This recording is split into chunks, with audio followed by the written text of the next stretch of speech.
Hi friends, स्वागत है आप सभी का मेरे यूट्यूब चैनल। दोस्तों, आज के इस वीडियो में हम लोग देखने वाले हैं जीके जीएस का टॉप 30 प्रश्न, जो कि आपके आने वाले सभी एग्जाम्स के लिए काफ़ी महत्वपूर्ण होंगे। तो आप लोग इस वीडियो को शुरू से लेकर अंत तक जरूर देखिएगा। तो चलिए दोस्तों, शुरू करते हैं। तो क्वेश्चन नंबर 1 आता है आपका कि 7 टापुओं का शहर किसे कहा जाता है। अगर दोस्तों आप लोग किसी भी क्वेश्चन का आंसर जानते होंगे तो कमेंट बॉक्स में जरूर लगाइएगा। तो 7 टापुओं का शहर किसे कहा जाता है, तो मुंबई को कहा जाता है। इसका आंसर ए सही होगा। तो दोस्तों, मुंबई शहर को 7 टापुओं का शहर कहा जाता है। तो आप लोग को इसे याद रखना है। अगला क्वेश्चन आता है, क्वेश्चन नंबर 2 है आपका कि भारत में पहला कृषि विज्ञान केंद्र कहाँ स्थापित हुआ था। तो दोस्तों, काफ़ी महत्वपूर्ण क्वेश्चन आपके लिए बन सकता है। तो भारत में पहला कृषि विज्ञान केंद्र पुडुचेरी में स्थापित किया गया था, यानी कि इसका आंसर बी सही होगा। अगला क्वेश्चन आता दोस्तों आप सभी का। अगला क्वेश्चन है कि सर्वाधिक अम्लीय वर्षा किस देश में होती है। तो पूछा जा रहा है आपसे कि सर्वाधिक अम्लीय वर्षा किस देश में होता है। तो नॉर्वे देश में होता है, यानी कि इसका आंसर जो है सी होगा। तो आप लोग इसे याद रखेंगे कि नॉर्वे देश में सर्वाधिक अम्लीय वर्षा होता है। अगला क्वेश्चन आता दोस्तों, क्वेश्चन नंबर आपका 4 है कि यूरिया का रासायनिक नाम क्या होता है। तो यूरिया का रासायनिक नाम है, उसका नाम है कार्बेमाइड, यानी कि इसका आंसर बी सही होगा। तो दोस्तों, कार्बेमाइड को हम लोग यूरिया का रासायनिक नाम जानते हैं। अगला क्वेश्चन आता दोस्तों, अगला क्वेश्चन है कि लूनी नदी पर स्थित जवाही बांध किस राज्य में स्थित है। तो लूनी नदी पर स्थित जवाही बांध किस राज्य में स्थित है दोस्तों, तो राजस्थान राज्य में, यानी कि इसका आंसर जो है बी सही होगा। तो राजस्थान राज्य में लूनी नदी पर स्थित जवाही बांध स्थित है आपका। अगला क्वेश्चन आता दोस्तों, अगला क्वेश्चन है कि करगम किस प्रदेश का लोक नृत्य है। तो करगम जो है तमिलनाडु का जो है लोक नृत्य है। तो इसका आंसर जो है ऑप्शन बी होगा।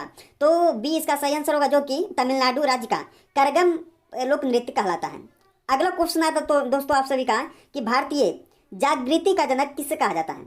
तो भारतीय जागृति का जनक किसे कहा जाता है, तो राजा राम मोहन राय को, यानी कि इसका आंसर जो होगा ऑप्शन डी होगा। अगर आप लोग को वीडियो पसंद आ रहा हो तो दिल से लाइक कीजिएगा आप लोग। अगला क्वेश्चन आता दोस्तों, अगला क्वेश्चन है कि जम्मू कश्मीर में उरी बांध किस नदी पर स्थित है। तो जम्मू कश्मीर में उरी बांध किस नदी पर स्थित है, तो झेलम नदी पर। कहाँ दोस्तों, तो झेलम नदी पर जो है जम्मू कश्मीर में उरी बांध स्थित है, यानी कि इसका आंसर जो होगा डी सही होगा। अगला क्वेश्चन आता दोस्तों, अगर आप किसी भी क्वेश्चन का आंसर जानते होंगे तो जरूर से लगाइएगा कमेंट बॉक्स में आप लोगों ने। अगला क्वेश्चन आता है कि कावेरी नदी का उद्गम कहाँ से होता है। तो कावेरी नदी का उद्गम ब्रह्मगिरी पहाड़ियों से होता है। कहाँ, ब्रह्मगिरी पहाड़ियों से, यानी कि इसका आंसर जो होगा सी होगा। अगला क्वेश्चन आता दोस्तों आप सभी का। अगला क्वेश्चन में पूछा जा रहा है आपसे कि निम्नलिखित में से किस शहर से होकर नेत्रावती नदी बहती है। कौन सा नदी किस शहर से होकर बहती है दोस्तों, नेत्रावती नदी किस मतलब कि किस शहर से होकर नेत्रावती नदी बहती है आपका, तो मंगलुरु शहर से, यानी कि इसका जो आंसर होगा बी सही होगा। तो मंगलुरु शहर से आपका नेत्रावती नदी बहती है। तो आप लोग इसे भी याद रखेंगे। अगला क्वेश्चन आता दोस्तों, अगला क्वेश्चन है आपका कि निम्नलिखित में कौन सा स्थान जो है जैन धर्म से संबंधित है। तो निम्नलिखित में से कौन सा स्थान जो है जैन धर्म से संबंधित है, तो रत्नगिरी, इसका राइट आंसर होगा डी। तो आप लोग इसे भी याद रखेंगे कि निम्नलिखित में से कौन सा स्थान जैन धर्म से संबंधित है, तो रत्नगिरी इसका सही आंसर होगा। अगला क्वेश्चन आता दोस्तों, बहुत काफी महत्वपूर्ण क्वेश्चन है दोस्तों, आप लोग इसे याद रखेंगे कि दामोदर नदी का उद्गम निम्नलिखित में से किस स्थान से होता है। तो दामोदर नदी का उद्गम निम्नलिखित में से किस स्थान से होता है, तो छोटा नागपुर। क्या हो दोस्तों, छोटा नागपुर, यानी कि इसका आंसर जो होगा डी आंसर होगा। तो आप लोग इसे याद रखेंगे। अगला क्वेश्चन आता दोस्तों आप सभी का। अगला क्वेश्चन है कि निम्नलिखित में से किस नदी का उद्गम स्थान महाबलेश्वर में है। तो निम्नलिखित में से किस नदी का उद्गम जो है स्थान महाबलेश्वर में है, तो इसका आंसर जो होगा कृष्णा नदी, यानी कि इसका ऑप्शन बी सही होगा। अगला क्वेश्चन बनता है दोस्तों आप सभी का कि अगला क्वेश्चन में पूछा जा रहा है आपसे कि इनमें से कौन सी नदी दक्षिण भारत की गंगा भी कही जाती है। तो इनमें से कौन सी नदी है जो कि दक्षिण भारत की गंगा भी कही जाती है, तो गोदावरी नदी को कहा जाता है, यानी कि इसका आंसर जो होगा दोस्तों सी होगा। अगला क्वेश्चन पूछा जा रहा है आपसे कि भारत के पहले राष्ट्रपति का क्या नाम था। तो भारत के पहला जो राष्ट्रपति बने थे तो उनका नाम क्या था, तो डॉक्टर राजेंद्र प्रसाद, यानी कि इसका राइट आंसर ऑप्शन बी होगा। अगला क्वेश्चन आता है, अगला क्वेश्चन आपसे पूछा जा रहा है दोस्तों कि वायुमंडलीय दाब मापने का पैमाना क्या कहलाता है। तो जो वायुमंडलीय दाब को मापते हैं उसको किस यंत्र से मापा जाता है, तो बैरोमीटर से मापा जाता है, यानी कि इसका जो राइट आंसर होगा ऑप्शन ए होगा। तो आप लोग इसे भी याद रखेंगे।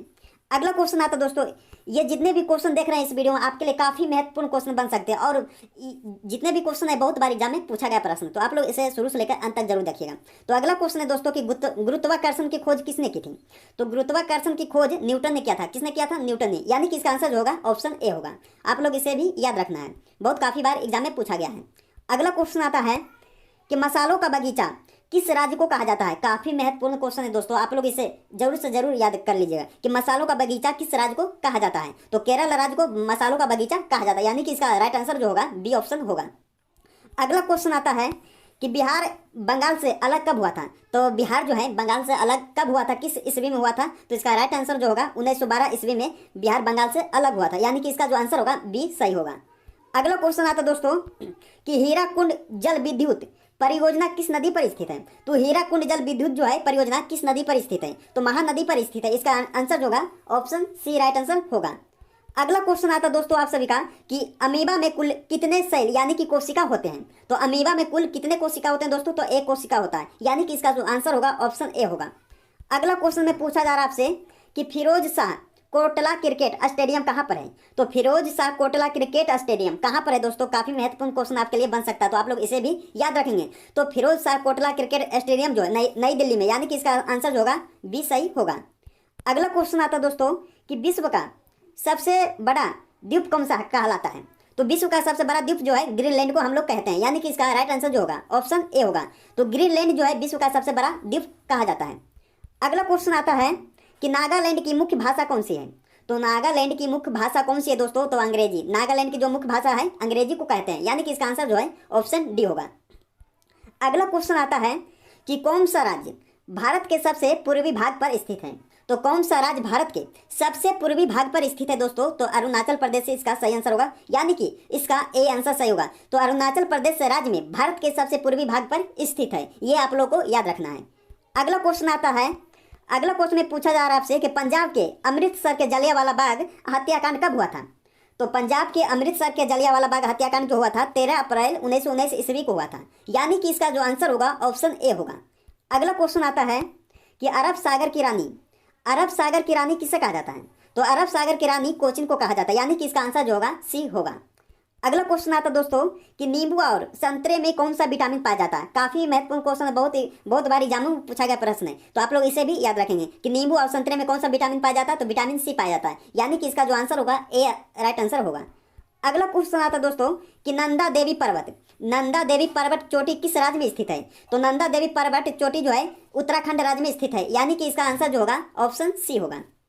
अगला क्वेश्चन आता है अगला क्वेश्चन है दोस्तों कि हीटर के तार में किस चीज के बने होते हैं? तो हीटर के तार किस चीज के बने होते हैं? तो नाइक्रोम का बना होता है। किस चीज का? नाइक्रोम का, यानी कि इसका आंसर जो होगा ऑप्शन ए